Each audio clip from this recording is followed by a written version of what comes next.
ஏன்னு கேட்டீங்கன்னா, எங்களை யார் எதிர்த்து நின்றாலும் இந்த நாடாளுமன்ற தேர்தலில் டெபாசிட் கிடைக்காது.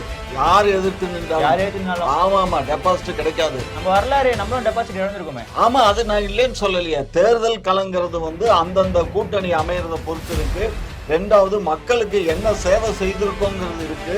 மக்களுக்கு நாங்கள் அதிகமான சேவைகள் செய்த காரணத்தினால நாங்கள் அவ்வளவு தைரியமா பேசுறோம். இல்ல மழை பெஞ்ச அந்த வெள்ளம் வந்த உடனே, கேள்விப்பட்ட உடனே அவங்க போயிட்டாங்க. நீங்க 5 நாளைக்கு அப்புறங்கிறதெல்லாம் நீங்க கதை விடாதீங்க. உங்க கதைக்கு நாங்க வசனம் எல்லாம் எழுத முடியாது. உள்ளதுக்கு தான் நாங்க வசனம் எழுத முடியும், இல்லாததுக்கு நாங்க வசனம் எழுத முடியாது. சீமான் அவர்களுக்கு வேண்டுமானால் டெபாசிட் கிடைக்கும்.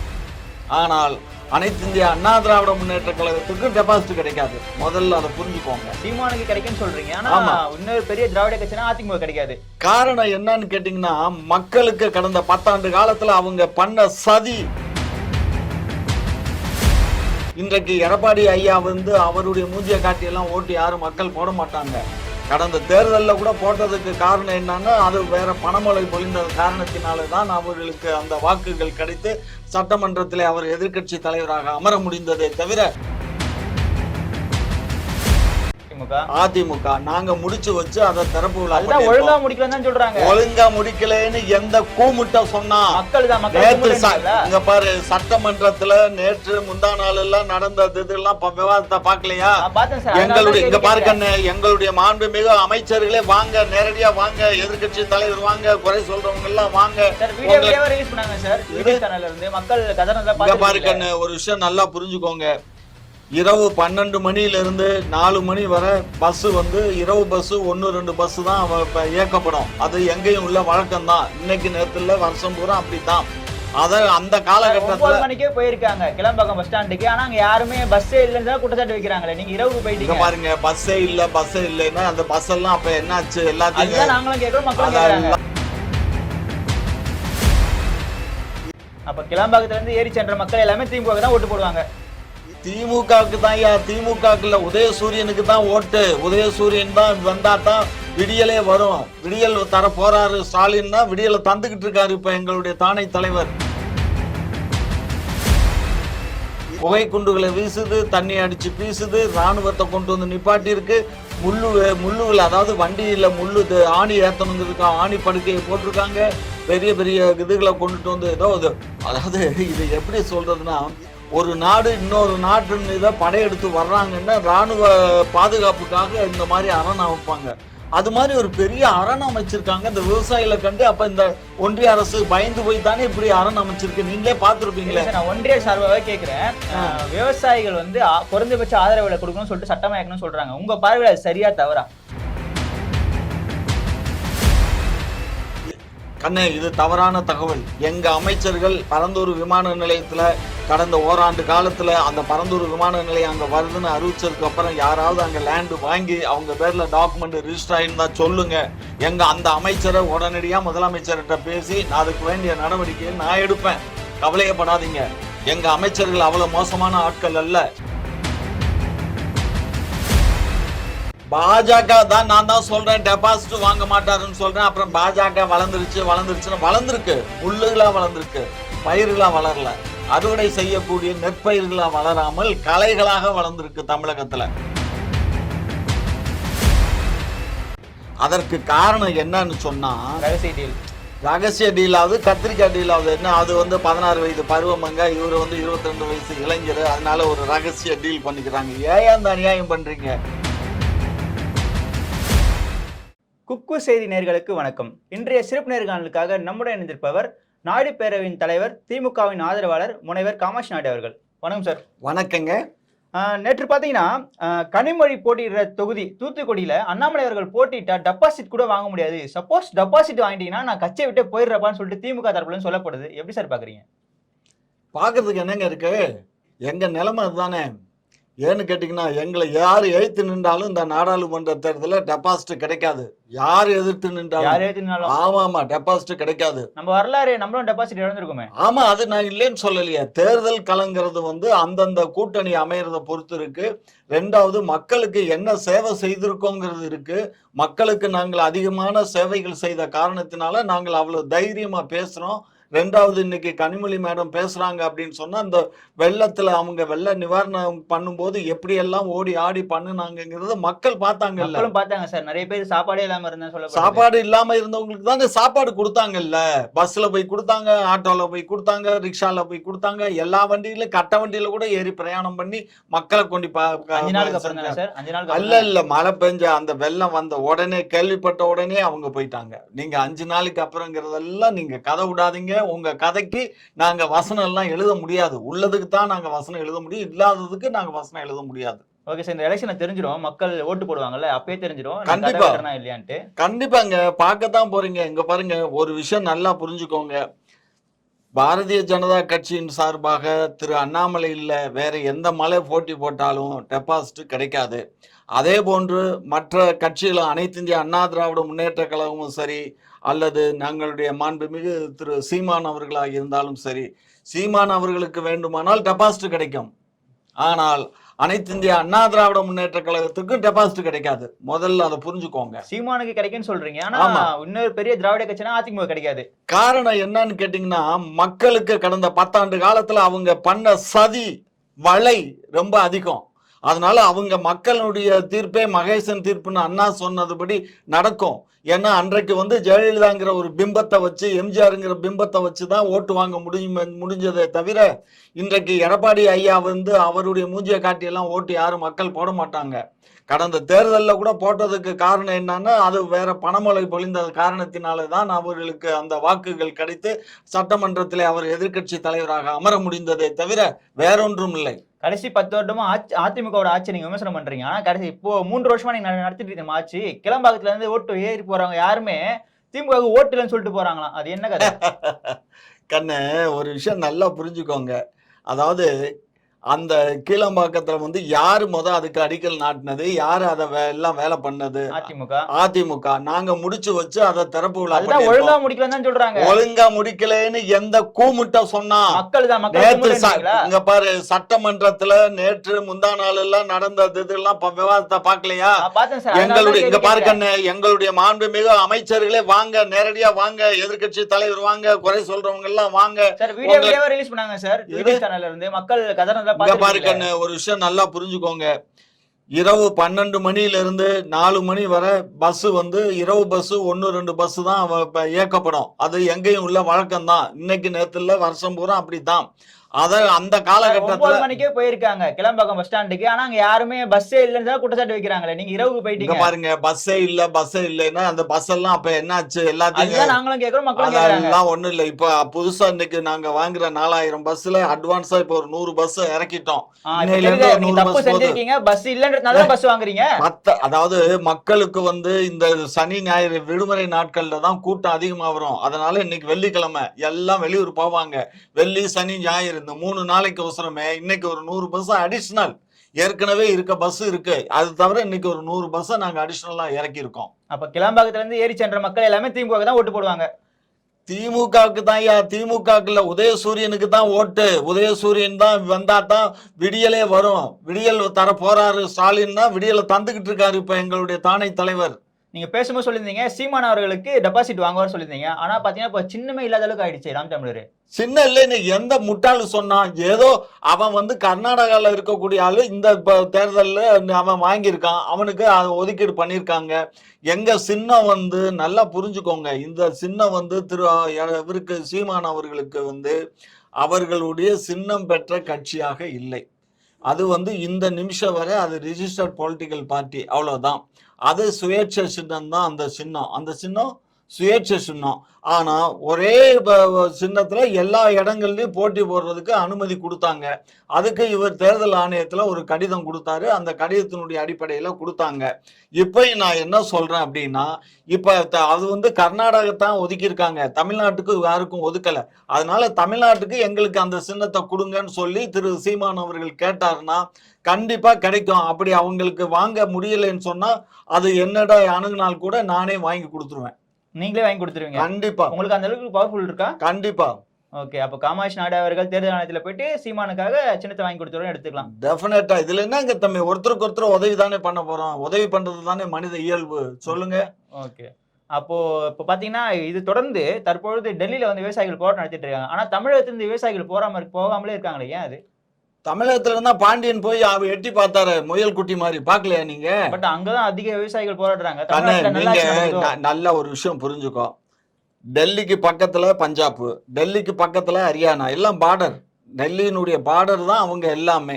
ராஜஸ்தான் இதெல்லாம் பார்டர்ல இருக்க குஜராத் இதெல்லாம் வந்து பார்டர்ல இருக்கிறதுனால அவங்க வந்து அங்க போராட்டம் நடத்துறதுக்கு வர்றாங்க. அந்த போராட்டத்தை இந்த ஒன்றிய அரசு என்ன பண்ணிருச்சு? புகை குண்டுகளை வீசுது, தண்ணி அடிச்சு பீசுது, ராணுவத்தை கொண்டு வந்து நிப்பாட்டி இருக்கு. முள்ளுகள், அதாவது வண்டியில ஆணி ஏத்தணுங்கிறதுக்கு ஆணி படுக்கையை போட்டிருக்காங்க. பெரிய பெரிய இதுகளை கொண்டுட்டு வந்து ஏதோ அதாவது இது எப்படி சொல்றதுன்னா, ஒரு நாடு இன்னொரு நாட்டின் மீது படையெடுத்து வர்றாங்கன்னா ராணுவ பாதுகாப்புக்காக இந்த மாதிரி அரண் அமைப்பாங்க. அது மாதிரி ஒரு பெரிய அரண் அமைச்சிருக்காங்க இந்த விவசாயிகளை கண்டு. அப்ப இந்த ஒன்றிய அரசு பயந்து போய் தானே இப்படி அரண் அமைச்சிருக்கு, நீங்களே பார்த்திருப்பீங்களே. நான் ஒன்றிய சார்பாவே கேக்குறேன். விவசாயிகள் வந்து குறைந்தபட்ச ஆதரவு விலை கொடுக்கணும்னு சொல்லிட்டு சட்டமாக்கணும்னு சொல்றாங்க. உங்க பார்வையில அது சரியா தவறா? கண்ணு, 100க்கு 100 சரி. சரி, நம்ம கூட வாக்குறுதி கொடுத்துருந்தோம்ல, கரும்பு நெல்லுக்கு வந்து குறைஞ்சபட்ச ஆதரவு விலை தமிழ் அரசு கொடுக்கும்னு சொன்னா, இப்ப வரைக்கும் நிறைவேற்றலையே. யார் சொன்னா? வாக்குறுதி கொடுத்தோம். இருங்க, ஒன்றிய அரசு கொடுக்கறதுக்கு முன்னாடியே தமிழ்நாடு அரசு நெல்லுக்கு நாங்க விலை அதிகமா கொடுத்தோம். 900 ரூபாய் இருந்தது, இப்ப 1200 ரூபாய், 1400 நெல்லு கொடுக்கல. கொடுக்காமலே இருக்கு. இல்ல ஆதரவு விலை கூட்டி இருக்கோம், ரேட்டு கூட்டி இருக்கோம். நீங்க முன்னாடி இருந்த அந்த 10 ஆண்டு கால ஆட்சியில இருந்த அரசு கொடுத்தது இல்ல, அவங்க கொடுத்ததுக்கு மேல நாங்க இப்ப ரேட்டை கூட்டி தான் கொடுத்துருக்கோம். இப்ப இன்னும் கொஞ்சம் நான் ஒன்றிய அரசு வந்து அவங்களுக்கு அந்த பேச்சுவார்த்தையில அவங்களுக்கு நிறைவு பெறும்போது அவங்களுக்கு அங்க என்ன கிடைக்குதோ அதே இது இங்கேயும் கிடைக்கும். அதுல ஒண்ணும் மாற்று கருத்து இல்ல. ஏன்னா விவசாயிகளை தான் நாங்க இந்த நாட்டினுடைய முதுகெலும்பா மட்டுமல்ல தெய்வமா மதிக்கிறோம். ஓகே, அப்ப திமுக ஆட்சியில விரைவில் விவசாயிகளுக்கு நல்லது நடந்துட்டு இருக்கு. கண்டிப்பா விவசாயிகளுக்காகத்தான் இந்த அரசு, மக்களின் நலனுக்காகத்தான் அரசே தவிர, மக்களுடைய நலனை பேணி காப்பதற்கு தான் அரசு அமைக்கப்பட்டதை தவிர அவர்களை வஞ்சிப்பதற்கு அல்ல. அதிலும் இன்னும் குறிப்பாக சொல்ல போனால் விவசாய தோழர்களுக்காகத்தான் இந்த அரசு நடைபெறுகிறது. அதற்காகத்தான் நாங்கள் எங்களுடைய பரந்தூர் விவசாய நிலத்தை நம்ம தான் எடுக்கிறோம் கண்ணே. அது நீங்க நல்லா புரிஞ்சுக்கோங்க, ஒரு இம்ப்ளிமெண்டேஷன். அது வந்து 8 வழிச்சாலையை அவங்க இம்ப்ளிமெண்டேஷன் சொன்னாங்க. பாருங்க, 8 வழிச்சாலை வேண்டாம்னு சொல்லிட்டு ஒரேடியா நின்று பாருங்க. இப்ப 8 வழிச்சாலை வேண்டான்னு நாங்க சொல்லல. 8 வழிச்சாலை வந்து இருக்கட்டும், ஆனா வந்து பொதுமக்களுக்கு பாதிப்பு இல்லாம இன்னும் கொஞ்சம் பரந்தூர் நிலையம் வந்து பொதுமக்களுக்கு பாதிப்பு இல்ல. அதாவது நீங்க பரந்தூர் விமான நிலையத்தை எடுத்துக்கிட்டீங்கன்னா அதுல வந்து மொத்தம் 150 ஏக்கராவோ என்னமோ, 180 150 ஏக்கராவோ கரெக்டா எனக்கு சொல்ல தெரியல. அதுல அவங்க வந்து எடுக்க போறாங்க. அதுல கிட்டத்தட்ட 80% வந்து எல்லாமே புறம்போக்கு லேண்டு தான் இருக்கு. சரிங்களா? 60% 50% தான் வந்து பட்டா லேண்ட் இருக்கு. அந்த பட்டா லேண்டு கூட உச்ச நீதிமன்றம், உயர் நீதிமன்றங்கள் கொடுத்த தீர்ப்பு என்னன்னா, இன்றைக்கு மார்க்கெட் வேல்யூ வந்து 100 ரூபான்னு வச்சுக்கோங்க ஒரு ஸ்கொயர் ஃபீட். அதுக்கு நீங்க 2 மடங்கு உயர்த்தி 300 ரூபாயை கொடுக்கணும்னு நீதிமன்ற தீர்ப்பு. அதையும் நாங்க மதிச்சு அதுக்கு மேலேயும் நாங்க ஒரு 100 ரூபாய் சேர்த்து 400 ரூபாய் கொடுக்குறோம் அப்படின்னு சொல்லி தான் இப்ப எங்களுடைய வருவாய்த்துறை அமைச்சர் மாண்புமிகு KKSR ராமச்சந்திரன் அவர்களும் இதர அமைச்சர் பெருமக்களும் சொல்லியிருக்காங்க. அதுதான் இப்ப நடக்குது. அதனால இப்ப எல்லாமே மேக்சிமம் ஒரு 90% லேண்ட் கொடுத்துட்டாங்க. அதான் சரி, நீங்க நிலத்தை வந்து கையகப்படுத்துறீங்க. ஆனா இன்னொரு தரப்புல என்ன குற்றச்சாட்டு வைக்கப்படுதுன்னா, ஏர்போர்ட் அமைச்சிட்டா சுத்தி இருக்க நிலத்துல எக்ஸ்ட்ரா இப்பயே வாங்கி போட்டா பிளாட் போட்டு வித்துடலாம், அதனாலே பிளான் பண்ணி மக்கள் கிட்ட இப்பயே வாங்கி குவிக்கிறாங்கன்னு சொல்றாங்களே. யார் வாங்கி குவிக்கிறா? தனியார் அமைச்சர்கள் தான், வேற யாரு? கண்ணே, இது தவறான தகவல். எங்க அமைச்சர்கள் பரந்தூர் விமான நிலையத்துல கடந்த ஓராண்டு காலத்துல அந்த பரந்தூர் விமான நிலையம் அங்க வருதுன்னு அறிவிச்சதுக்கு அப்புறம் யாராவது அங்க லேண்ட் வாங்கி அவங்க பேர்ல டாக்குமெண்ட் ரிஜிஸ்டர் ஆயிருந்தா சொல்லுங்க. எங்க அந்த அமைச்சரை உடனடியா முதலமைச்சர்கிட்ட பேசி நான் அதுக்கு வேண்டிய நடவடிக்கையை நான் எடுப்பேன். கவலையப்படாதீங்க. எங்க அமைச்சர்கள் அவ்வளவு மோசமான ஆட்கள் அல்ல. புரியுதுங்களா? தப்பு செஞ்சா நடவடிக்கை பாயும். கண்டிப்பா நடவடிக்கை. அவர் இரும்பு கரம் கொண்டு எங்களுடைய முதலமைச்சர் அவற்றையெல்லாம் கவனித்துக் கொண்டு இருக்கிறார். அருமையாக நடவடிக்கை எடுப்பார். இதுல எந்த சந்தேகமும் வேண்டாம். சமீபத்தில் பாத்தீங்கன்னா ஒரு செய்தித்தாள ஒரு தகவல் வெளியாயிருந்தது. அதாவது பாத்தீங்கன்னா எங்களுடைய பங்காளி கட்சி திமுக அதிமுக ஒன்றிணைந்து ரகசிய டீல் போட்டீங்களாம் பாஜக எதிர்க்கிறதாக. இது எந்த அளவுக்கு உண்மை? அதாவது சட்டமன்றத்துல வந்து ஏற்கனவே துணைத் தலைவராக, எதிர்க்கட்சி துணைத் தலைவராக அறிவிக்கப்பட்டிருந்த OPS அவரை எடுத்துவிட்டு தற்போது பழைய இவர்கள் சொன்ன ஒரு நபரை நியமித்ததால் இவர்கள் இந்த வார்த்தை வருகிறது. அதற்கு காரணம் என்னன்னு சொன்னா, ரகசிய டீல் ரகசிய டீலாவது கத்திரிக்காய் டீலாவது என்ன, அது 16 வயது பருவமங்க, இவர் 22 வயசு இளைஞர், அதனால ஒரு ரகசிய டீல் பண்ணிக்கிறாங்க. ஏன் அந்த அநியாயம் பண்றீங்க? ஒரு ஏதாவது எடுத்தோம் கவிழ்த்தோன்னே பேசுறீங்களே தவிர, அதாவது நான் அவர் எதிர்க்கட்சி துணைத் தலைவரை அந்த இருக்கை அவருக்கு மாத்தி கொடுத்துருக்கு. ஏன்னா அவங்களுக்கு எல்லாமே நீதிமன்றத்துல அந்த வழக்கு முடித்து வைக்கப்பட்டு எடப்பாடிக்கு தான் அது வழங்கப்பட்டு இருக்கு. இத்தனை நாள் ஏன் பண்ணல சார்? கண்ணு அதெல்லாம் நீங்க பாஜக கூட்டணில இருந்து அதிமுக வந்ததுனால இப்படி எடுத்துக்கிட்டீங்களா? அப்படியெல்லாம் இல்ல கண்ணு, நீங்க நினைக்கிறது வேற. இதெல்லாம் ஒரு வருஷமா ஆகுது சார், கிட்டத்தட்ட ஒரு வருஷமா ஆகுது. சீட்டை கொடுக்க மாட்டேன்னு அடம் முடிச்சீங்க. கேட்டா அது சபாநாயகரோட முடிவுன்னு சொன்னீங்க. இப்ப திடீர்னு பாத்தீங்கன்னா ஏத்துக்கிறேன்ப்பா, கோரிக்கை நியாயமா இருக்குன்னு சொல்லிட்டு மாத்திட்டீங்க சீட்டை. அதான் ரகசிய டீல்னு சொல்றாங்க. ரகசிய டீல் எல்லாம் கிடையாது. ரகசிய டீல்னாக்க என்ன சொல்லுங்க? அந்த பயத்தினால இந்த ரகசிய டீல் போட்டீங்க எடுத்துக்கலாமா? பாஜக தான், நான் தான் சொல்றேன் டெபாசிட் வாங்க மாட்டாருன்னு சொல்றேன். அப்புறம் பாஜக வளர்ந்துருச்சுன்னு வளர்ந்துருக்கு, முள்ளுகளா வளர்ந்துருக்கு, பயிர்களா வளரல. அறுவடை செய்யக்கூடிய நெற்பயிர்களா வளராமல் கலைகளாக வளர்ந்துருக்கு. தமிழகத்துல பூரா ரவுடிசம், எங்க பார்த்தாலும் ரவுடி கூட்டம். நம்ம ஆட்சியில எதுவும் நடக்கல. நம்ம ஆட்சியில எதுவுமே இல்லை, எங்கோ 1-2 நடக்கும். ஆனா அந்த கட்சியில இருக்கக்கூடிய தொண்டன் முதல் தலைவர்கள் வரை ரவுடிசமால இருக்காங்க. ஆருத்ரா கோல்டு விஷயம் என்னாச்சு? என்னையாச்சு? கேஸ் நடந்துகிட்டு இருக்கு. எங்களுக்கு மட்டும் உடனே இடி அனுப்புவேன், இடியட் அனுப்புவேன். அங்க ஏன் இடி போல இடியட் போல? யோசிச்சு பாருங்க. இதெல்லாம் அதாவது ஆளுகின்ற ஒன்றிய அரசு அநியாயமா எங்கள்கிட்ட நடக்குது. எங்களை எந்தெந்த வழியில திட்டம் போட்டு எங்களை சதி பண்ணி எங்களை எப்படியாவது ஆட்சி கட்டில இருந்து இறக்கணுங்கிற வேலையை பாக்குற நீ, எங்களுக்கு நயவஞ்சகமான வேலைகளை செஞ்சா நீ நயவஞ்சகமா நாசமா போயிடுவ. இப்போ சமீபத்தில் அதே சட்டசபையில கவர்னர் அவர்கள் மரபை மீறிட்டான்னு சொல்லிட்டு குற்றச்சாட்டு வச்சிங்க. இந்த குற்றச்சாட்டுக்கு எதிர்ப்பு என்ன நம்ம சொல்றாங்க? நீங்க மட்டும் உதயநிதி ஸ்டாலினுக்கு முக்கியத்துவம் கொடுத்து சட்டசபையில உட்கார வைக்கிறீங்க, அது மரபு மீறலாம் கேட்கறாங்க. மரபுங்கிறது உதயநிதி ஸ்டாலின்ங்கிறது அது சட்டமன்றத்தினுடைய அவருடைய விதிக்கு உட்பட்டது. சபாநாயகர் அது அவருடைய இருக்கை ஒதுக்கீடு, அவருடைய சட்ட திட்டங்களுக்கு. ஆனால் கவர்னர் என்பவர் ஆண்டு தொடக்கத்தில் இந்த அரசு, மாநில அரசு என்ன அறிக்கை தயார் செய்து தருகிறதோ அந்த அறிக்கையை அவர் படித்துவிட்டு அதற்கு ஒப்புதல் கையெழுப்பம் இட்ட பின்பு அதை கவர்னர் வாசிக்க வேண்டியதுதான் அவருடைய கடமையே தவிர அவர் தனியாக வாசிப்பதற்கு சிலவற்றை சேர்ப்பதற்கு. அதாவது நீங்க என்ன எழுதி தந்துருவீங்க, கவர்னர் படிச்சுட்டு போயிடணும், அப்படித்தானே? அது காலங்காலமா அப்படித்தான். என்ன வேணாலும் எழுதி கொடுக்கறதுக்கு நாங்க என்ன பைத்தியக்காரன் மாதிரி பேசுறேன் ஐயா? நாங்க என்ன பைத்தியமா? எங்களுக்கு என்ன பைத்தியமா பிடிச்சிருக்கு? இப்படியெல்லாம் சொல்லாதீங்க. என்ன வேணாலும் அப்ப அதே மும்முரு இருக்காங்களே, ஜனாதிபதி அம்மா இருக்காங்க, அவங்க ஆண்டு தொடக்கத்துல தொடங்கி வைக்கும் போது அவங்களுக்கு இதே நிலைதானா? அவங்க அந்த குற்றச்சாட்டு சொல்லவே இல்லையே. அதத்தான் சொல்றேன். சொல்றீங்க ஆமையா, அந்த அம்மாவைத்தான் பார்லிமெண்ட் கட்டட திறப்புலாவுக்கும் கூப்பிடல, ராமர் கோவில் அவங்களுக்கு வேற ஏதோ வேலை இருந்தது. ஆமா, வேற ஒரு ஜனாதிபதிக்கு ஒரு பிரதமர் கூப்பிடும் போது வேற வேலை இருக்குது. அவங்க தான் சொன்னாங்க. அவங்க சொன்னாங்கன்னு நீங்க சொல்றீங்க, புரியுதா? ஏயா அத்வானியவே விட்டு போட்டு முரளி மனோகர் ஜோஷியை விட்டு போட்டு போய் கோயில திறந்தவனுக்கு நீ முடிய கண்ண, நீங்க வேற ஏதாவது சப்ஜெக்ட் வாங்க. நம்ம கூட இப்போ கிளம்பாக்கத்துக்கு கலைஞர் பேர் வைக்கிறோம், எல்லாத்துக்கும் கலைஞர் பேர் வைக்கிறோம், ஸ்டாலின் பேர் வைக்கிறோம், மத்தவங்க வேற யாருமே இல்லையே சார் நம்ம கட்சி. நாங்க இதுவரை யாரும் ஸ்டாலின் நீங்க கூட தொடர்ந்து திமுக பாத்தீங்கன்னா ஸ்டாலின் பேர் வைக்கல, வருங்காலத்துல வைப்பீங்க. ஃபுல்லா கலைஞர் பேராவே இருக்கு. தொண்டனாக இருக்கீங்க, சும்மா திமுக பிச்சு உதறீங்க. உங்க பேர் வைக்கலாம்ல, காமாட்சி நாயுடுன்னு வைக்கலாம்ல. கண்ண ஒண்ணு புரிஞ்சுக்கோ. அதாவது ஒரு விஷயம் என்னன்னா, வெள்ளம் திங்கிறதுக்கு வேணா ஆசைப்படலாம், ஆனா நெருப்பை திங்கிறதுக்கு ஆசைப்படக்கூடாது. அந்த பதவிங்கிறது நெருப்புக்கு சமமான பதவி. அந்த பதவிகள்ல நான் போய் இருக்க நான் விரும்பல, அந்த பேரு வைக்கிறதுக்கு நான் விரும்பல. இப்போ கலைஞருடைய பேரை வச்சதுனால தானே இவ்வளவு கொக்கரிக்கிறீங்க. அதை என் பேர்ல பார்த்து என்ன இன்னும் ஒரு முதலமைச்சருக்கே இந்த மரியாதைன்னா என்ன போல தொண்டனுக்கு எவ்வளவு மரியாதை கிடைக்கும்? ஐயா சாமி எங்களை விடுங்க. அதெல்லாம் இன்னொரு கேள்வி என்னன்னா, குடும்பமாவே வராங்க. அதாவது எப்படின்னா ஸ்டாலின் அவர்கள், உதயநிதி ஸ்டாலின் அவர்கள் அப்படியே அப்கமிங்ல வந்துட்டே இருக்காங்க. நெக்ஸ்ட் இன்ப நிதியுமே வராராம. இதுல என்ன தப்பியா? எந்த கட்சியில இல்ல, எல்லா கட்சியிலும் சரி தொண்டனாவே இருந்து போயிடுவீங்க. நாங்க தொண்டனா இருக்கத்தானே நாங்க இந்த கட்சிக்கே வந்திருக்கோம். நாங்க தலைவராகிறதுக்காக கட்சிக்கு வரல. நான் தொண்டனா தான் இருப்பேன். என்னுடைய ஆயுட்காலம் முழுவதும் நான் தொண்டனாகவே இருந்து தொண்டனாகவே மறைவேன். அப்போ எந்த பிரச்சனையும் இல்ல தொண்டர்களுக்கு. என்ன பிரச்சனை இருக்கு? மாதிரி மழை பொழியுது, நல்ல விளைச்சல் இருக்கு, நல்ல வருவாய் இருக்குது, 3 நேரம் வயிறார சாப்பிட்றோம். இதுக்கு மேல என்ன வேணும்? அரசாங்கமே வீட கட்டி குடுத்துருக்கு. அந்த வீட்ல நாங்க தங்கிக்கிறோம். வேற என்ன வேணும்? இலவச அரிசி கிடைக்குது.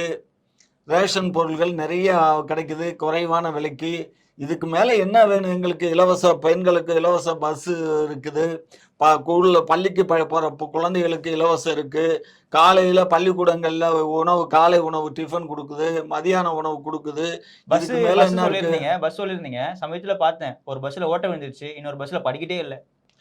நம்ம கண்ணே, இங்க பாருங்க. இதெல்லாம் 10 ஆண்டு காலமா அவங்க வச்சு ஓட்டிக்கிட்டு இருந்த பஸ்ஸு. நம்ம மாத்திக்கணும்ல. உடனடியா 3 வருஷம் ஆகுது. இப்ப 2 மாசம் ஆகல, 1 மாசம் ஆகல, 3 வருஷம் ஆகுது. இங்க பாருங்க, ஒரு 500 பஸ் ஏற்கனவே வாங்கி ரோட்ல ஓடிக்கிட்டு இருக்கு.